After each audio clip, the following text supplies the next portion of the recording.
وایو چې کوم د اپریل 2019 نه د اپریل 2020 پورې کوم د یو کال وخت تیر شوی نو پاکستان کې اوه صحافیان قتل کړی شوي دي. یو هغه کې ویب سایټ هغه یو بلاګر هم شامل دی. دوه صحافیان اغوا شوي دي، 9 گرفتار شوي دي، په لسو باندې حملې شوي، 3 صحافیانو ته دمجانې ورکړې شوي دي د وهلو یا د قتل. لس داسې هغه ریپورټ شوي دي چې کم انټرویوز شوي دي د مختلف مخالف سیاسي جماعتونو خلاف چا اینکرز انټرویوانې کړي دي، نو هغه ودرولې شوي دي چې کوم رولز دي زموږ د پیمرا د هغوی اواز بند کړی شوی دی یو دباو تحت باندې. بیا مختلف میډیا چینلز چې دي هغه د سینسر د یو بدترین دور نه تیریږي چې کوم سینیر صحافیان دي هغه هم د دې خبرې اعتراف کوي. مختلف اخبارونو کې څوک د اظهار رائے یا د حکومت پاملرنه راګرځولو طرف ته اشاره کوي، د هغې ناکامیانې په ګوته کوي، په هغې باندې هم بیا حکومت خفه کیږي. پابندیانې لګولې شوي دي په صحافیانو باندې چې د هغې لیکل دي په اخبارونو کې نه راځي، هغه د کالم یې نه لیکي او که لیکي نو هغه د زمونږ د خواهشاتو مطابق کوي یا چې موږ څه وایو نو هغه کوي. نو څه ګڼئ آیا د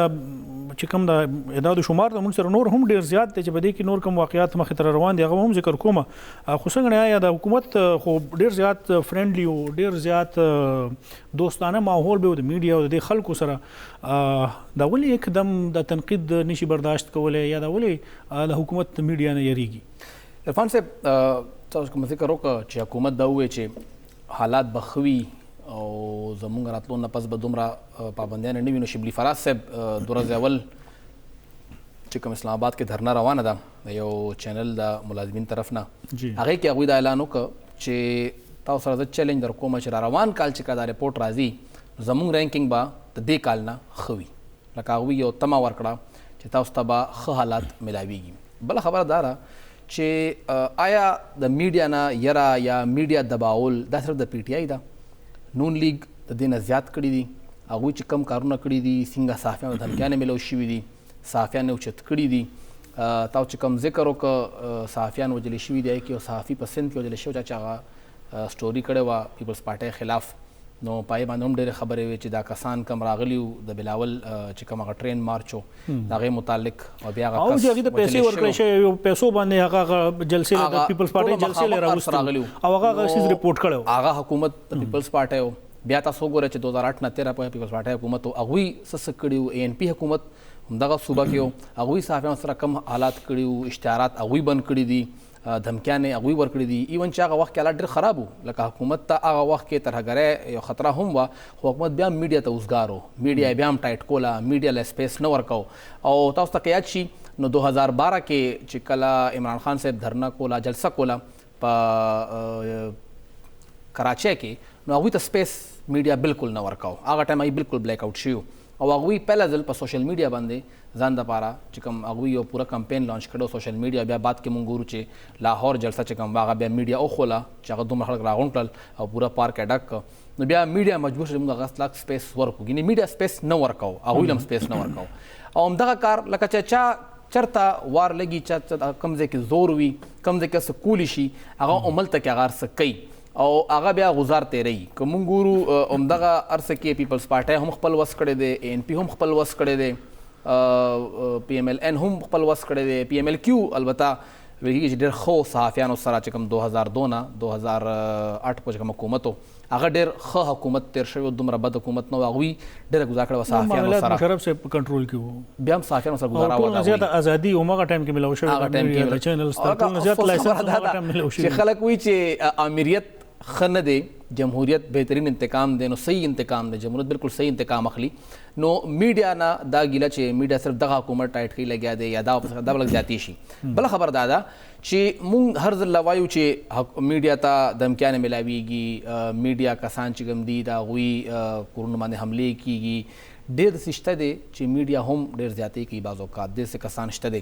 میډیا کله هم سیلف سینسرشپ نه دی کړی. موږ وګورو چې ډېر کسان شته دی چې هغه میډیا دغه نوم بدناموي، پریس کارډ هغوی سره وي، برای نام یو اخبار سره اټیچ شي او هغه بیا یو مافیا جوړیږي. همدغه تاسو په خپل پېښور، لاهور، کراچۍ کې کسان بلا شی شته دی، خو د هغوی خلاف صحافتي تنظیم په خپله سیکشن نه اخلي. زمونږ یونینز هم پای باندې خاموشه وي. یونین صحافتي نو بیا هغه یو ګراوند کریټ کیږي حکومت سره چې ګوره دا کسان هم پکې شته دي او هغې کې بیا چې کوم سم صحافي وي هغوی هغه کس راګیروي حکومت هم کله د صحافت ښه نه دی غوښتی چې کوم مافیا ده هغه ته څه نه وي وچه خو رضا شي ورسره هغه لږ کچ لو کچ دو والا حساب کتاب وشي لاره وځي خو چې کوم کس حکومت سره نه رضا کېږي د هغې کسانو په نوم باندې بیا دا کس ټایټ کوي نو لکه حکومت ته هم پکار دی چې لږ هغه هم ګزاره وکړي خو صحافت چې کوم تنظیم دی هغوی ته هم څه ذمهواري ده چې هغه پخپله کیني چې آیا موږ سره کوم کسان دي چې دې هر څه کې انوالو دي بله خبر دا ده چې کوم دا کسانو باندې حملې شوي دي کوم کسان وژلې شوي دي یا که موږ ګورو چې هغه یو ډېر خطرناک دور و چې کله 9/11 نه پس دلته صحافیان وژل شوي هغې کې یو ډېر غټ تعداد دا و چې د هغې خپل پرسنل ایشوز هم و هزاره کې یو صحافي وژلی شوی او د هغه چې کله څه خبره مې دا زرانه پکې انوالو وه نو د هغه پرسنل ګرجز و هغه فیمیل سره یا څه معاملې مخې ته راغلی وې نو لکه بیا دې کې دا هم کتل غواړي چې کم کس بیا وژلی کېږي دا خبره دې حد ته راځي نو هغې کې بیا څه حده پورې صحافیان پخپله انوالو وي لکه زمونږ هم چې کوم دا بلیک شیپس دي هغې خلاف مونږ هم کاروایي نه کوو زمونږ چې کوم تنظیمونه دي هغوی هم ځان غلي کړي وي او چې کله جلسه کېږي احتجاج کېږي تنظیمونه خو ډېر زیات کار کوي او د حکومت نه مراعات اخلي هغه هغې پسې ګرځي د هغې نه فنډونه اخلي نو چې کله تنظیمونه بیا دغه شانتې قسمه کارونه کوي نو هغه به څنګه بیا موږ وایو چې غیر جانبدارانه هغه ریپورټینګ وکړي هغه هغه شانتې صحافت وکړي